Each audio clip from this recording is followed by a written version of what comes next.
Hello and welcome to Eco Girl in a Modern World. My name is Shelley and my channel is dedicated to talking about ways to be more environmentally friendly in a modern context.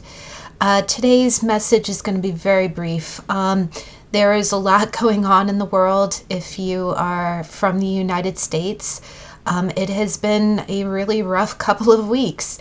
And a lot of world events, including tariffs and potential, communication with our allied countries, and a lot of environmental concerns are really brewing. If you watch my channel regularly, you'll know that last time I had mentioned that I also needed to attend to a sick family member. So also that has been playing into the brevity of today's message. I honestly, I love this channel and I will be creating more content. It's just this week has been it's been very stressful, and so I will be just kind of leaving it as a pause and continuing with the next video in 2 weeks. But one thing that I just wanted to talk about and take away with today's video is that it is really quite terrifying, the changes that are being made. It's very abrupt.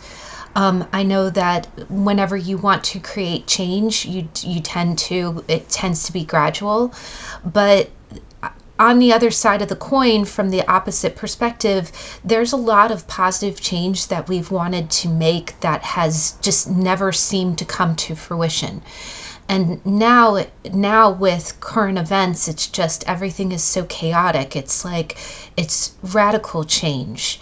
And so as everything feels very upended, while everything feels like it is just, imploding, one thing that I like to view, the angle I'm trying to perceive it from, is one of positive change, meaning that, let's focus on what we can do right during this time of upheaval. And sometimes when things like this happen, you don't agree with the changes that are occurring, but it does force us to look at the sources of the problem. And just like you see here on the previous videos I've talked about, I think these tariffs and these changes are really going to force America, the United States of America, to look at our supply chains, which is something that we've talked a lot about on this channel, all the way from fashion to automobile manufacturing to how we use oil. Now, one thing we talk a lot about on this channel is, that the United States doesn't have a lot of reserves of oil, but in the previous administration of our previous president, there was a lot of drilling that was done. A lot of oil has been pulled and is in reserve. The only problem is it needs to be refined. And in order to refine that, you do need a special type of crude oil that is not found in the United States. It's found in Canada.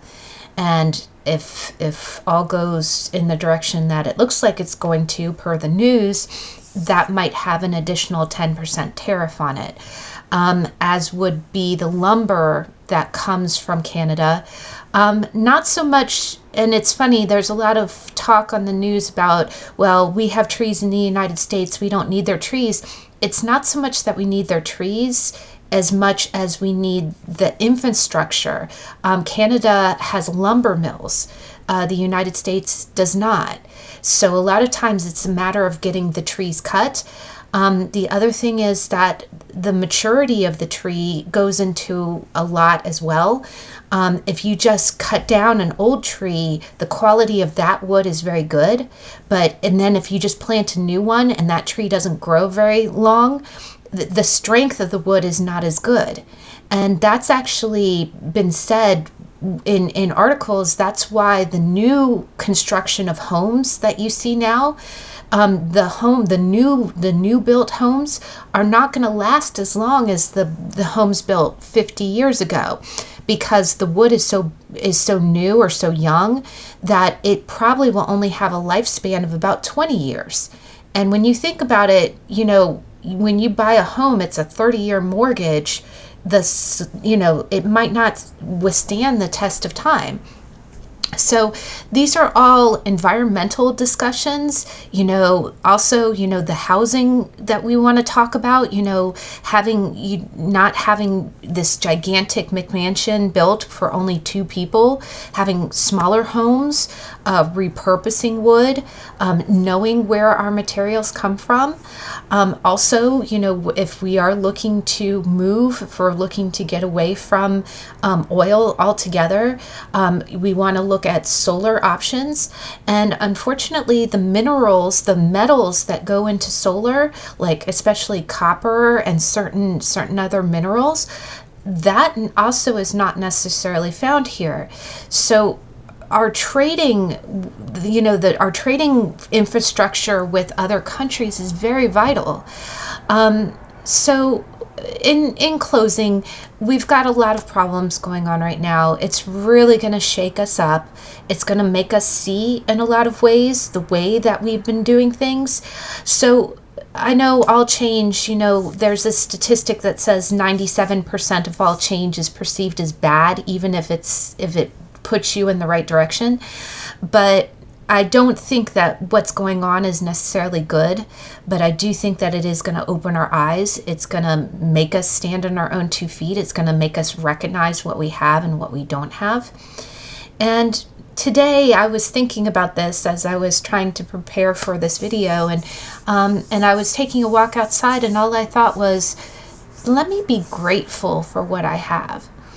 And I am very grateful for what we have. It's like in all of the videos that I post here, I buy vintage, I buy pre-owned, I use it up, wear it out, and I value the quality made of things.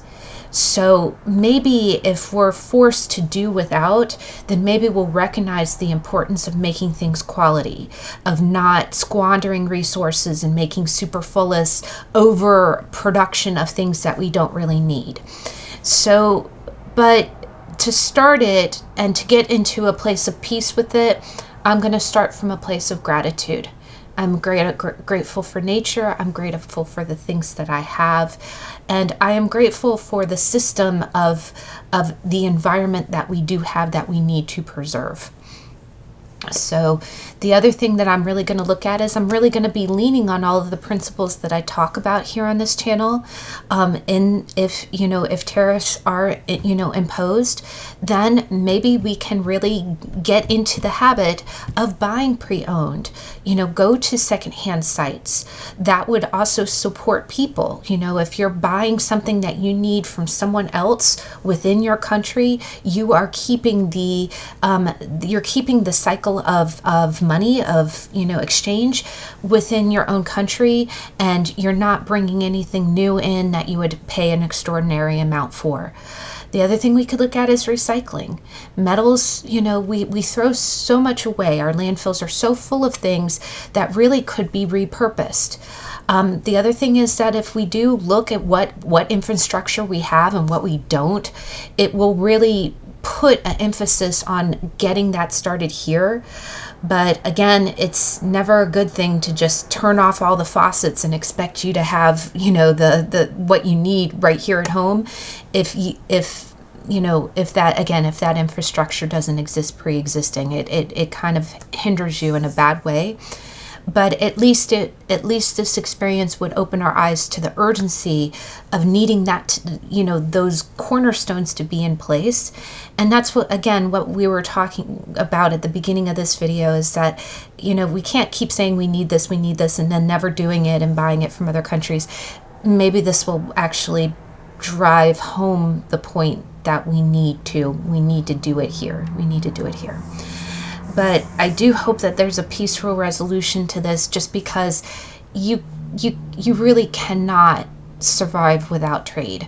And that goes for both sides. There are valuable resources that my country offers. There are valuable resources that other countries offer.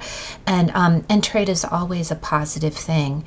And whenever it's free trade without, without the hindrance of tariffs, that's a good thing. And, unfortunately, you hear a lot of stories. The last tariff that was implemented was on soybeans, and the farmers, and that was in 2018, the U.S. farmers who sold soybeans from back then are still bearing the burden of that tariff. And that was just a small tariff at that time. I think it was 15%, and they still have not recovered from that. And that was 7 years ago.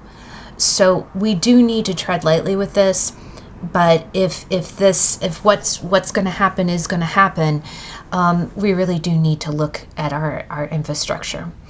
But that is what I'm going to try to focus on.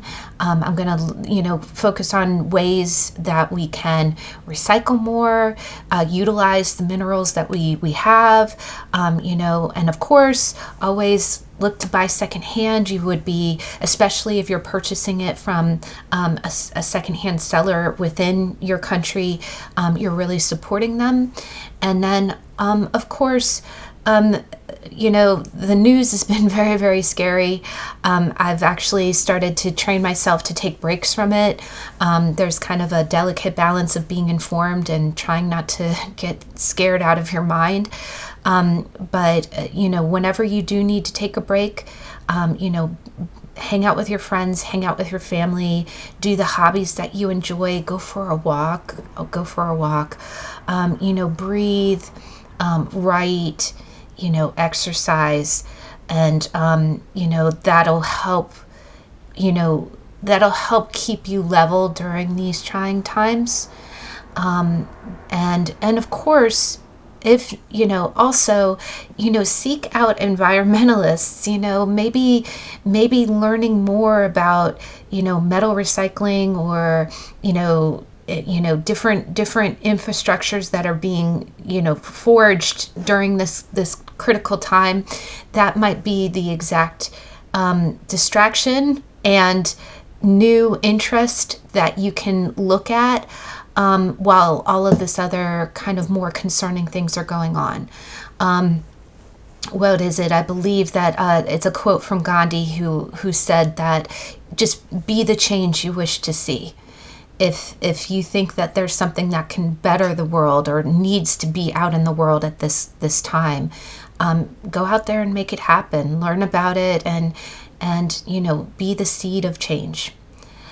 But I thank you so much for watching my channel. I hope everyone is well. And I will definitely, if you like what you see here, I would be very honored if you'd like, comment, and subscribe. And I'll see you in the next video. Bye.